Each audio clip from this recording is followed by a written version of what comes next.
Mayor OPM ancam tembak Gibran, klaim eksekusi 5 prajurit dan Intel TNI, Sebi diburu Interpol. Usai mengklaim tembak mati 3 prajurit di Puncak Jaya dan 2 intelijen TNI di Sina Barat, Rabu tanggal 17 September jubir OPM Sebi Sambom menantang Presiden Prabowo dan mengancam menembak Wapres Gibran jika berkunjung lagi ke Papua. Sebi mengatakan, untuk penembakan 3 prajurit dilakukan serdadu OPM pimpinan Puncak Ilaga pimpinan Brigjen OPM Beni Murib dan eksekusi 2 Intel di Yahukimo, dipimpin oleh Mayor OPM Kopitua Heluka. Sebi meminta Presiden Prabowo tidak mengirim pasukan, terutama ke 9 zona hitam Papua, jika masuk maka akan mereka tembak. Sebi pun menebar ancaman kepada Wapres Gibran yang berkunjung ke Papua, maka Mayor Kopitua Heluka akan menurunkan petembak jitu mengeksekusi Gibran jika berkunjung lagi ke Papua. Diketahui Gibran berkunjung ke Papua menemui warga pada Kamis tanggal 18 September kemarin dan dikawal pasukan khusus, sehingga OPM tak berkutik. Kini Gibran berkunjung ke Papua Nugini tempat pelarian Sebi. Namun, Sebi sesumbar jika Gibran berkunjung lagi ke Papua, maka OPM akan mengeksekusinya. Kami akan menembak mati Wapres jika berkunjung lagi ke Papua. Karena bukannya menyelesaikan masalah tetapi menambah rumit, jelasnya. Ancaman Sebi ini direspon pemerintah, bahkan dikabarkan Sebi diburu Interpol hingga ke Papua Nugini. Kabar Sebi kabur ke Papua Nugini diungkap tokoh masyarakat. Yohanis Wenda, tokoh masyarakat di Puncak Jaya, menuding Sebi sebagai penipu yang merusak kehidupan rakyat Papua. Sudah cukup rakyat Papua ditipu dengan kata-kata manis. Dia hidup enak di luar negeri, sementara rakyat di kampung menanggung derita.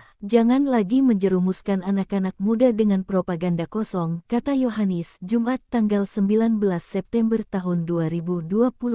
Kabar Sebi sembunyi di PNG juga terungkap sejak 1 tahun silam. Badan Nasional Penanggulangan Terorisme dan Interpol pada tanggal 27 Mei tahun 2024 silam merilis mencari dan menangkap Sebi Sambom. Langkah BPT dan Interpol untuk menangkap Sebi Sambom untuk menindak tegas kelompok separatis teroris di Papua dan kerap melakukan teror.